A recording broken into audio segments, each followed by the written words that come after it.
신명기 15장 말씀은 하나님의 나라의 그 통치의 영광을 계속 이어가고 있는 본문 속에 있습니다. 하나님의 나라 이스라엘은 하나님이 다스리시는 나라입니다. 하나님이 왕이신 그러한 나라입니다. 그렇게 하나님께서 다스리시는 나라의 특징이 이제 12장부터 해서 26장까지 길게 그렇게 기술되고 있다라고 말씀을 드렸습니다. 하나님의 나라의 특징은 어떤 특징입니까? 바로 은혜의 나라입니다. 이것이 아주 중요한 키워드입니다. 하나님께서 다스리시는 하나님의 나라는 은혜의 나라입니다. 주는 자나 받는 자나 모두 다 무엇으로 주고 무엇으로 받습니까? 은혜로 주고 은혜로 받는 나라가 하나님의 나라입니다. 수치로 받고 자랑으로 주는 나라가 아니라 은혜로 주고 은혜로 받는 나라가 바로 하나님의 나라요 하나님의 통치다라는 것을 우리는 계속해서 확인하며 살펴가야 합니다. 이 15장은 하나님의 나라 중에 특별히 이 땅 가운데 일어나는 그 상황 속에서 그 하나님의 나라 안에서 일어나는 일들 속에 하나님께서 자유를 선포하고 있는 장면들이 나타납니다. 먼저 15장부터 시작되는 이 자유는 7년이라는 규정을 가지고 7이라는 그 사이클을 가지고 하나님의 창조의 영광인 7이라는 숫자를 가지고 자유를 선포하고 있는 장면을 우리가 만나게 되는 것이죠. 첫 번째 자유는 무엇입니까? 빚에서의 자유를 선포하고 있습니다. 자, 이렇게 빚에서의 자유를 선포한다라는 것은 사실 이 땅을 살아가면서 빚을 질 수 있는 상황이 여러분 어떻게 된다는 거예요? 생긴다는 거죠. 이스라엘 백성들이 약속의 땅에 들어가서 그 땅 가운데 살아갈 때에 빚을 질 수 있는 상황이 생기는 겁니다. 그렇게 빚이 생길 때 그 빚에서 어떻게 자유를 선포할 수 있는가라는 것을 우리에게 말씀해 줍니다. 자본주의적 방법으로 해결하는 것도 아니고 더더욱 공산주의적 방법으로 그 빚을 해결하는 것도 아닙니다. 하나님께서 빚에서 자유를 어떻게 선포하고 계신지를 오늘 15장 전반부에서 우리에게 다 말씀해 주고 있죠. 사실 오늘 본문 4절, 5절, 6절 말씀을 보면 중심이 되는 구절인데요. 이렇게 되어 있습니다. 내가 만일 내 하나님 여호와의 말씀만 듣고 내가 오늘 내게 내리는 그 명령을 다 지켜 행하면 내 하나님 여호와께서 내게 기업으로 주신 땅에서 내가 반드시 복을 받으리니 너희 중에 가난한 자가 없으리라. 분명히 가난한 자가 없다고 말씀을 하셨죠. 가난한 자가 없다고 말씀하셨는데 7절 이후로 보면 사실은 가난한 자가 있어요. 가난한 자가 없다라고 말씀을 하셨는데 왜 빚질 일이 생깁니까? 이렇게 질문을 할 수 있는 거죠. 그러나 사실 여러분 이 4절, 5절, 6절에서 선포되는 이러한 말씀이 너희 중에 가난한 자가 없다라는 것은 결국은 하나님께서 이렇게 은혜로 나눠주는 일을 통해서 이 땅에 어떤 자가 없도록 하신다는 거예요. 가난한 자가 없도록 하시겠다라고 선포하는 것이죠. 빚을 질 수 있는 현실입니다. 그런 일들이 그 땅 가운데도 일어날 것입니다. 하나님의 말씀을 듣고 살아도 때로는 그 땅 가운데 가난할 만한 일들이 생길 겁니다. 그럼에도 불구하고 하나님이 다스리시는 하나님의 법이 온전히 실현되는 그 땅 가운데는 너희 가운데는 가난한 자가 없을 것이다. 여러분 어떻게 없게 됩니까? 결국은 하나님께서 말씀하신 그 7년이 될 때에 그 가난한 자들에 대하여서 빚을 탕감해 줄 것과 그러한 그 삶 가운데에서 너희 가운데 가난한 형제들에게 완악한 마음을 품지 말고 너희들은 구워주라 이렇게 말씀을 하기 때문입니다. 7절 말씀 보십시오. 내 하나님 여호와께서 내게 주신 땅 어느 성읍에서든지 가난한 형제가 너와 함께 거주하거든 그 가난한 형제에게 내 마음을 완악하게 하지 말며 내 손을 움켜쥐지 말고 이렇게 말합니다. 그래서 먼저는 내 마음을 완악하게 하지 마라 이렇게 말씀하죠. 그뿐만 아니라 9절에 보니까 삼가 너는 마음에 악한 생각을 품지 말라 곧 이르기를 7째 면제년이 가까이 왔다 하고 이렇게 말하죠. 그러면서 내 궁핍한 형제를 악한 눈으로 바라봤다 이렇게 말하죠. 그러니까 마음과 눈이라는 두 키워드가 있는데요. 이런 거죠. 여러분 지금 또 우리 대한민국에서도 일어나는 일이죠. 국가에서 혹시라도 빚을 많이 지은 사람을 탕감해 준다 이렇게 말하면 이렇게 뉴스가 나오면 바로 따라 나오는 뉴스가 무엇입니까? 도덕적 해이다 이렇게 말을 합니다. 누구는 갚아주고, 그리고 어떻게 보면 빚을 많이 진 사람, 그 사람 갚아주면 열심히 성실하게 산 사람은 어떻게 됩니까? 이렇게 또한 이 사회에서도 질문을 하기도 하죠. 여기서 결국은 하나님께서 원하는 마음, 하나님께서 원하는 눈은 무엇입니까? 그것은 이 땅을 살아가는 모든 사람들이 하나님의 은혜로 살아가지만, 최선을 다해서 살아가지만 그 삶 가운데에서는 빚을 질 수 있는 상황이 생기고, 그렇게 빚이 질 만큼의 일이 생길 때는 너는 마음에 악한 생각을 품지 말고 너는 그를 도와라, 이렇게 말을 하고 있죠. 또한 그 땅을 살아가는 사람 역시도, 여러분, 7째 해가 가까이 와서 6째 해에 빚을 지면 어떻게 되는 거예요? 그냥 1년만 지나면 그냥 끝나는 거예요. 그러니까 이런 생각을 가지고 빚질 상황도 만들지 말라는 거예요. 그러니까 주는 자나 받는 자나 하나님 앞에 신실하게 살아가는 그 삶을 살아갈 때에 바로 이러한 일들을 행하는 그 마음이나 눈이 하나님 앞에서나 사람 앞에서 전혀 어떻게 부끄럽지 않은 그 상황들이 생기게 된다라는 것이죠.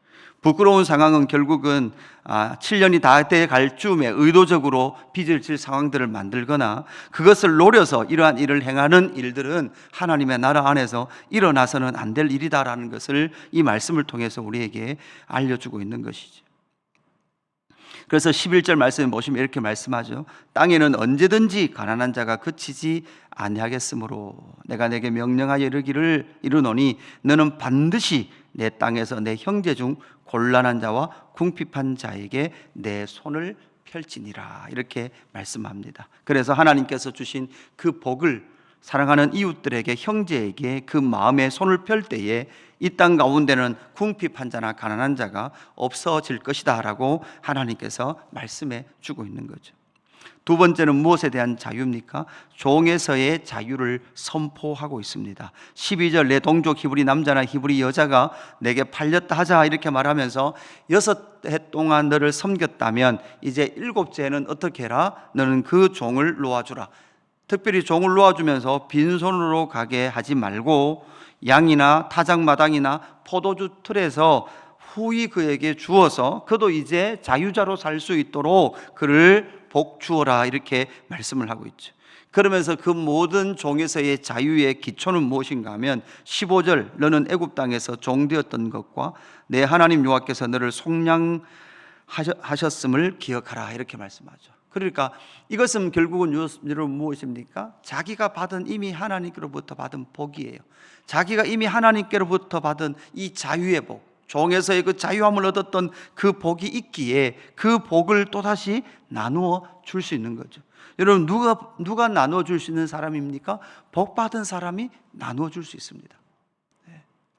계속해서 더 받아야 된다는 생각 속에 있는 사람은 절대 줄 수 없습니다. 하늘에 속한 신령한 복과 이 땅을 살아가는 하나님의 한없는 복을 주셨기에 우리는 그 복을 나눠줄 수 있는 거죠. 그리고 애굽에서 종되었던 그 비참함을 알기 때문에 그 종에서의 자유를 선포할 수 있을 때가 되었을 때 그 선포, 그 자유를 선포하라, 이렇게 말씀하셨고, 특별히 16절 이후에 보면 그 주인을 너무나 사랑해서 계속해서 종되기를 원하는 자들에게는 그 길을 뚫어라, 이렇게 말씀하면서 또한 그렇게 자유자로 종으로 살지라도 풍성히 그 품삯을 줄 것에 대해서 말씀을 하고 있습니다. 세 번째 자유는 무엇입니까? 19절부터 나타나는 소유에 대한 자유를 선포하고 있습니다. 19절에 보니까 내 소와 양의 처음 난 수컷은 구별하여 내 하나님 여호와께 드릴 것이니 내 소의 첫 새끼는 부리지 말고 내 양의 첫 새끼의 털은 깎지 말고, 이렇게 말씀하고 있죠. 그러니까 이 짐승이 태어나면 출산이 되면 결국은 여러분 뭐를 합니까? 여러분 결국은 부리는 것. 그렇죠? 소와 양 이 말들은 뭐 합니까? 부리죠. 그러니까 일로 써야 되는 거죠. 양은 어떻게 합니까? 그 털을 깎아서 소득을 이루어야 될 그러한 대표적인 그러한 생명체입니다. 이것을 통해서 자기의 소유, 여러분, 첫째, 그러면 이건 결국은 내 것이다 라는 그 생각에 계속해서 앞으로 태어날 그러한 소유들을 나의 소유로 삼으려고 하던 그러한 생각들을 끊고, 결국은 그 땅의 모든 것은 누가 주셨다는 거죠? 하나님께서 주셨다라는 것을 너희는 인식하라 라고 말씀하시는 그 첫 소유에 대하여 하나님께 드릴 것에 대해서 말씀을 하는 거죠. 그러나 너희는 흠 있는 것은 여호와께 드리지 말라, 이렇게 말씀을 하고 있습니다. 그리고 그 처음으로 드렸던 첫 새끼들은 너희가 함께 그 성에서 나누기도 하고, 또한 택하신 곳에서 여호와 앞에서 너희는 먹으라라고 말씀하시는 이 장면들이 결국은 하나님 앞에서 기쁨으로 살아가는 그 삶, 하나님께서 주셨음으로 말미암아 우리가 풍요로운 삶을 누립니다라는 그 고백을 하나님 앞에 드릴 것을 요청하고 계신 것이죠. 사실 오늘 이 15장에 나타나는 하나님께서 우리에게 주시는 그 선포, 빚에서의 자유의 선포, 종에서의 자유의 선포, 소유에 집착된 우리의 삶 가운데에서의 그 자유의 선포를 통해서 하나님께서는 저와 여러분에게 더 이상 이제는 종이나 노예로 살지 말고 무엇으로 살라고 말씀하십니까? 자유자로 살 것을 요청하고 계시는 것이죠. 그뿐만 아니라 우리가 드리는 이러한 모든 이 삶 이전에 사실 여러분, 하나님께서 그리스도를 우리에게 주심을 통하여서, 여러분, 우리가 아무리 좋은 것을 내어준다고 할지라도 하나님께서 우리에게 주신 그 재물만큼 하겠습니까? 하나님께서 이 모든 것에 진짜 그 자유를 선포해 주셨습니다. 하나님께서 그리스도를 우리에게 내어주심으로 말미암아 그 속량의 은혜, 값을 치르고 저와 여러분을 사오신 줄로 믿습니다.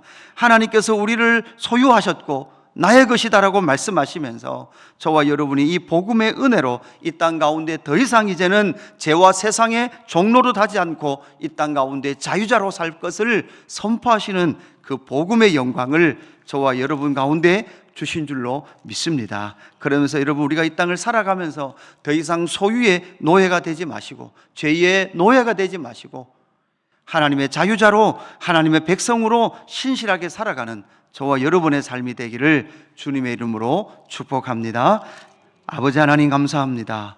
그렇습니다. 주님, 이 땅을 살아가는 삶 가운데 참으로 위기와 고난과 때로는 하나님 아픔들을 당함으로 말미암아 빚을 질 수 있는 많은 상황들이 생깁니다. 그럼에도 불구하고 그 속에 자유를 선포하시며 하나님의 백성들이 형제를 사랑하고 마음과 눈을 부드럽게 하여 그들을 도우며 세워가는 하나님의 나라의 영광을 오늘 이 아침 말씀을 통해서 만납니다. 신약의 교회, 하나님의 영광스러운 교회가 교회에 성령이 임할 때에 이루어졌던 초대교회의 성령 충만의 역사를 우리는 기억합니다. 하나님, 그 일을 통하여 우리에게 주신 참 자유, 또한 복음을 통하여 우리에게 주신 참 자유의 영광을 기억하고 오늘 이 하루도 하나님의 자유자로, 하나님의 백성으로, 하나님의 자녀로 하나님의 복을 이 땅 가운데 나누며 살아가는 우리의 삶이 될 수 있도록 인도하여 주옵소서. 감사함을 드리며 구주 예수 그리스도 이름으로 기도드리옵나이다. 아멘.